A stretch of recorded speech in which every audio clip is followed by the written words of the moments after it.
The drive climbs through planting before it reaches the bronze gate, so the first impression is one of privacy rather than spectacle.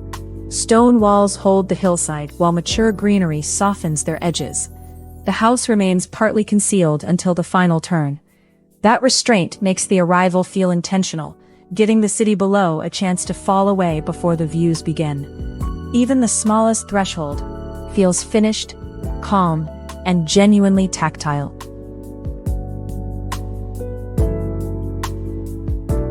A reflecting court provides the first pause inside the gate. Travertine catches the daylight underfoot. Bronze brings a warm note at the entry, and water steadies the whole composition. There is a quiet confidence to the arrangement. It prepares you for a home that uses generous scale carefully, letting texture and proportion carry more weight than decoration. That sense of care continues without ever becoming overly precious.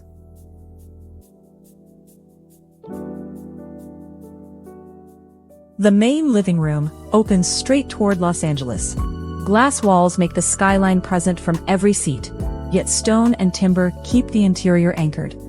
Rather than treating the view as a backdrop, the room makes it part of daily life. Morning light, passing cloud, and the first city lights all become part of the experience. It is an atmosphere built through quiet decisions, not decoration.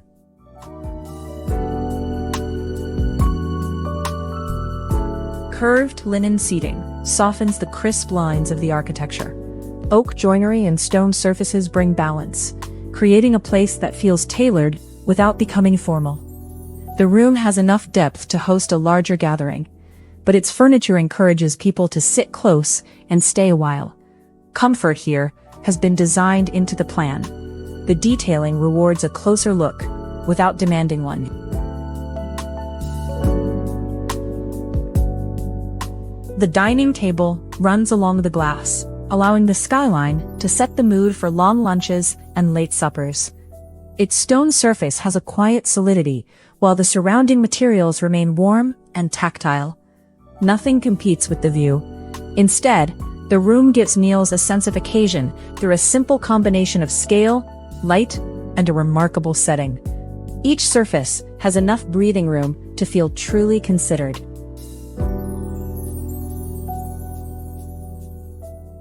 Walnut cabinetry gives the kitchen its depth, paired with a dark stone island that feels substantial rather than showy.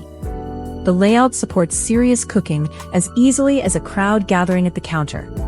Bronze details offer a soft gleam against the darker palette. It is a functional room, certainly, but one with the finish and calm of a carefully made piece of furniture. The effect is polished, comfortable, and remarkably easy to live with.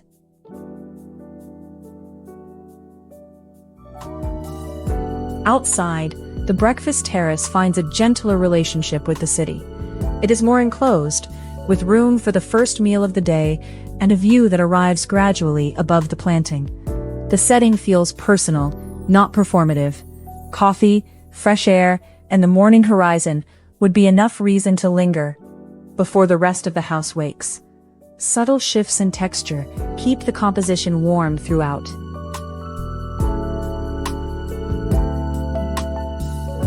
The office sits at the glass edge, where walnut joinery creates a rich, quiet shell around the workspace. The view remains expansive, but the materials make concentration possible. It avoids the look of a corporate study. Instead, it feels like a private room for thinking, reading, and making decisions, with the city held at a respectful distance.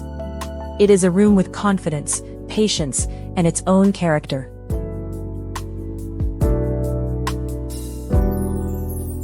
The principal bedroom opens to a terrace high above the hillside. Linen, pale stone, and a restrained palette keep the room cool and restful, while the doors pull in fresh air and the changing light. There is a real sense of retreat here. The city can be seen, but it no longer demands attention, allowing the room to remain deeply calm. Every proportion seems tuned for rest rather than performance alone.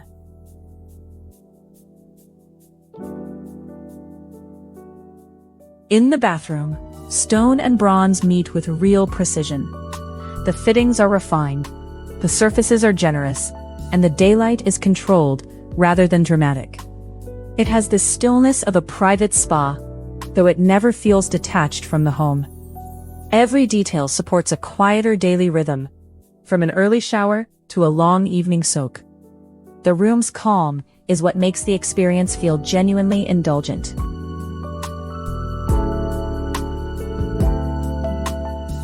Wellness is given its own considered setting.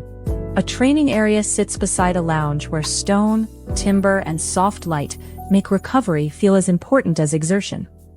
The room is not crowded with equipment or visual noise. It makes space for routine, for movement, and for the few unhurried minutes that can make a busy day feel more balanced. Careful restraint gives the whole setting a lasting sense of ease.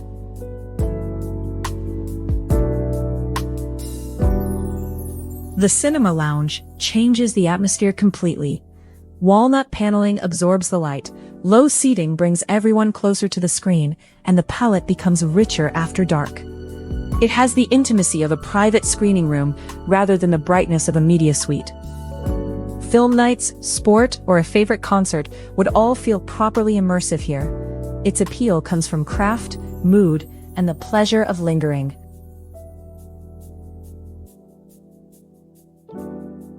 A wine gallery continues the darker, tailored mood. Bottles rest within bronze and walnut shelving, set against stone that gives the space a quiet depth. It is designed for selection rather than display alone. The room would suit a small tasting before dinner, with the city lights beyond providing a subtle counterpoint to the warmth inside. Those smaller gestures give the room a distinctly welcoming depth.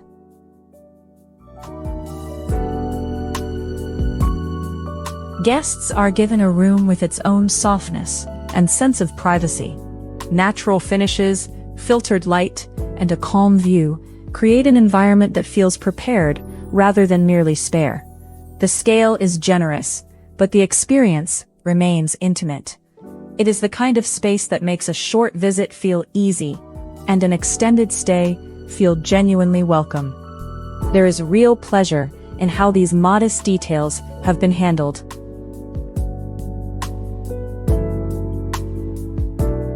As evening arrives, the dining terrace takes over.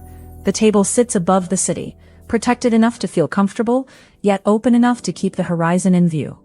Stone, bronze, and warm interior light create a flattering backdrop for dinner. It is an entertaining space with real atmosphere, made for conversation that continues long after the plates have been cleared. The setting gains richness through shade, texture, and time outdoors.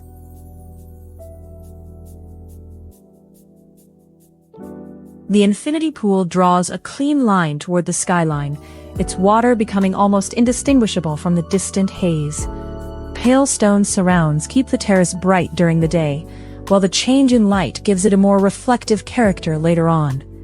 It is an exceptional view, but the calm geometry ensures the setting never tips into excess. Water, stone, and planting make the outlook feel beautifully resolved.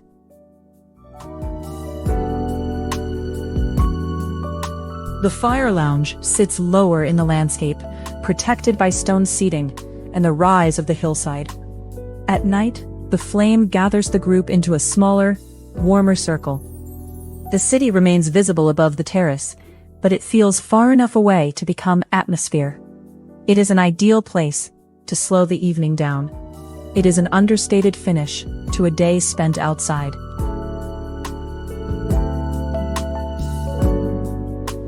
From the roof deck, Los Angeles spreads out in every direction. The home's terraces, pool, and planted edges fall away below, while the sky becomes the main feature. Sunset would be the obvious moment to come here, though the deck also works as a private lookout at any hour. It is open, expansive, and still remarkably secluded. The space feels broad in outlook, yet protected in spirit.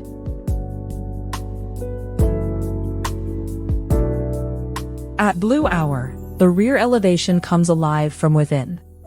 Warm rooms glow through the glazing, their reflections stretching across the pool, while the hillside takes on a softer tone.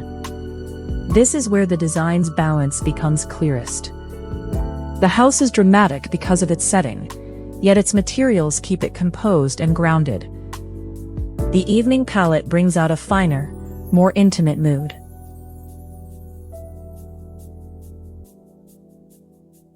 The final view brings the whole residence into focus, a private hillside arrival, rooms built around the city, and outdoor spaces that make the most of the evening.